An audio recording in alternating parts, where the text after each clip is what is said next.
to the RunRX podcast, where we talk about all things running. As many runners know, it's 90% mental. So join Coach Valerie and Coach Caroline as we go through the mental side of running. Welcome back to the RunRX podcast. I'm your host, Coach Caroline, and I'm here with Coach Valerie. Coach, we've been talking lately about, we have a really good relationship. The RunRX method, what you teach, the pose method, is basically accredited by physical therapists. And yet we have a lot of physical therapists that tell our runners that they are weak in some area or that they're crooked. Can you talk about that? Like our relationship with PTs and chiropractors and Sure. So most runners probably have been to a PT or a chiro at some point with some kind of running injury. And what happens sometimes, let me go with the accreditation. So yes, I do teach pose method. And about 5, maybe a little bit more years ago, they got first running method to be accredited for physical therapy. And we are very much, I believe, physical therapists are physical therapists and running coaches are running coaches. So we don't expect the physical therapist to be your running coach. However, it's so great when you have a PT or a chiropractor, take the running class and just kind of see the movement of what it is that the runner's trying to do. Because really, why do you go to the chiropractor? You go to the chiropractor to get aligned, right? For alignment, right, to put yourself back in that line. And what we teach in our running is how to hold your line. The same line you need to be aligned in just to stand up. And then this is what most people will think. So chiropractors they're the bone doctors. They adjust the bones. And the PT is for the muscles. So a lot of runners will have both. They'll do the chiro to get like a quick adjustment. Then they go to the PT for like muscle pain. And what we find is that sometimes, not all the time, but a lot of times that doctor or PT will start to really because you go in with a pain in one area. Mm-hmm. And so then the thought is, well, we're going to work on that area. Maybe, it's your shoulder, maybe it's your hips. So what the runner hears is there's something wrong with your hips. You have tight hips. You have weak glutes. Your glutes aren't firing. These things. Core. Yeah. You have somebody that was told after 5 kids she had a weak core. Right. You have 5 kids. You have a strong core. Yeah, you're a strong woman. Yeah. And you realize that's how they're also trained. I mean, they're trained to find, to fix that body part.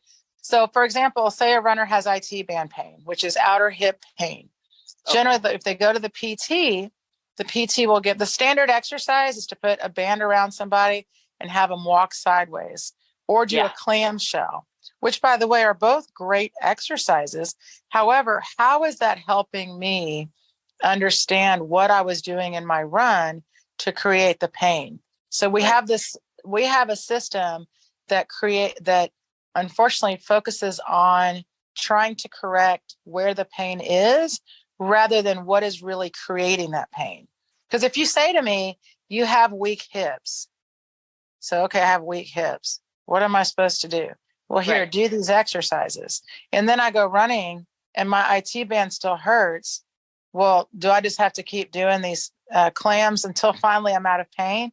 See what I mean? What I like to do is do 2 things is, yes, sure. Clams are great, guys. Side band exercise is fantastic.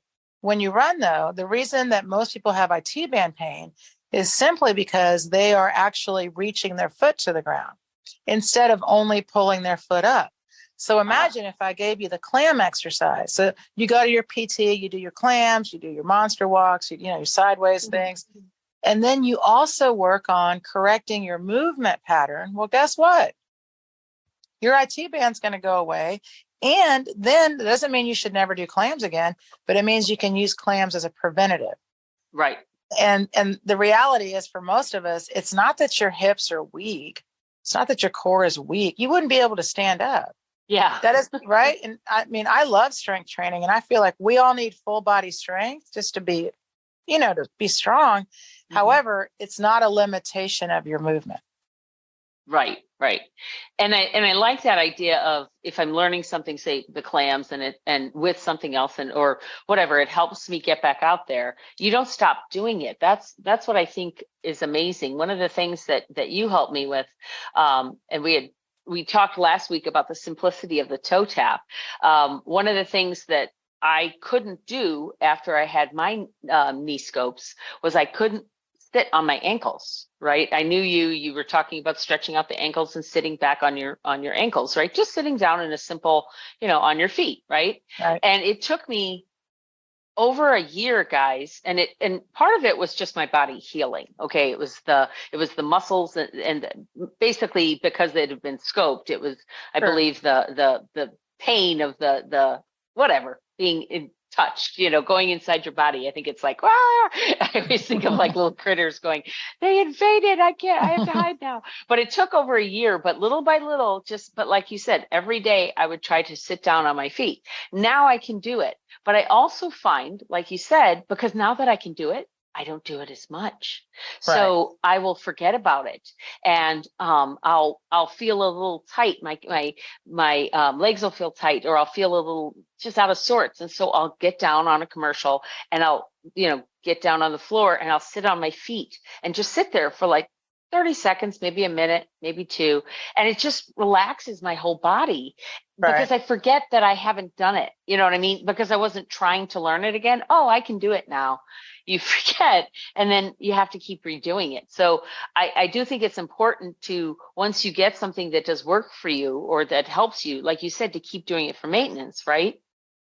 That's the best part. I mean, if you think about it, this was a really funny. So there was a woman I started training, and her shoulders, she really rounded her shoulders. So I started giving her, of course, exercises, one for strength to hold her shoulders up, and then stretches to open her shoulders. Well, after 2 or 3 months, it was amazing. Like she could feel it. She could see it. She looked great. And so I said, I'm so impressed. And she said, okay, can I stop? And I said, well, what do you mean? Can you stop? She said, well, I'm fixed. I said, you're not fixed. You're finally where you can hold the right position, where your body can actually hold. Now you have to do maintenance work to stay there. But guys, maintenance work is so much easier than recovery work. When you're not, we need to remember that. Right. I think we need to remember that because we think we all have that same thought. Like, can I stop?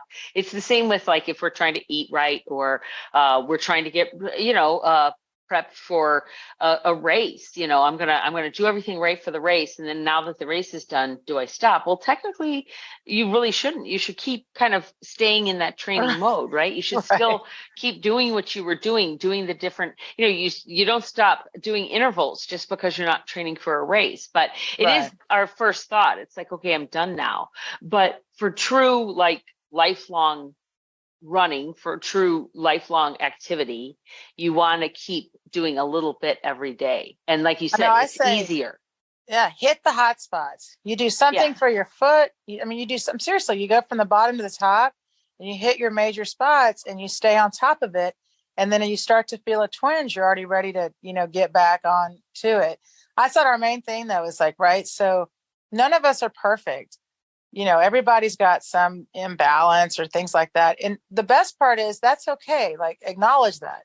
And then you work around it. You work with it. Like I hear all the time, I have one leg short than the other. This side's weaker. Or this side's flat feet is one I hear all the time. Whatever I hear. Yeah. It's like, I don't know why. We all know these things. And I'm saying, okay, that's fine. So if you have flat feet, that means we've got to do extra glute work and extra footwork, and not a ton of it. It's just that you actually have to be way more dedicated to being more consistent with your glute work and your footwork. Very important. My husband's flat footed and he's fine. He runs in flat shoes, no problem. But we had to do that. We had to really work on his line. And same thing. If you ever go, the first gym I ever worked in, we had a chiropractor that would come in once a month, and people would walk in and he'd be like, oh my God, you're so crooked. And he said it to every single person. And because I worked there, of course, I knew him. And he said, to be fair, he said, well, they are crooked. And I was like, I know, but you immediately make them feel so self-conscious. I mean, right? It's like, oh my gosh, what's wrong with me? Fix it. Yeah. So then he's like, okay, yeah, it'd be 3 times a week for the next 6 weeks. And so we're always like, no problem in using chiros and PTs is absolutely for maintenance, for tune-ins, of course. But really, you've got to work on your own movement and your own awareness of your movement. That's the best. Well, and I think, and we've mentioned this before, like if I go to a doctor, it's usually because if I'm going for my annual fine, maybe I'm going because I feel fine and it's maintenance, and that's wonderful. But if I'm going because I'm not feeling well, he's going to find out what's wrong with me so that I feel better, right? The same is true if I go to a chiropractor or I go to a PT because I'm injured. Of course, they're going to, and not to say sales as a bad word, they're going to sell you a package, right? But the hope and the idea is that with this package, I'm gonna fix this immediate issue and maybe get you into a habit where you can maintain it. Because if you do maintain it, if you do say, okay, well, I'm not coming to you any longer because I'm in pain, I'm coming to you to stay out of pain, you're not going to be coming to them with some acute pain down the road. You might have a niggle here or there, but they'll be able to fix it much faster. And so I think that's what we have to realize, is that even we as running coaches, we might say, yes, you look great when you're running, but we still want you to work with us.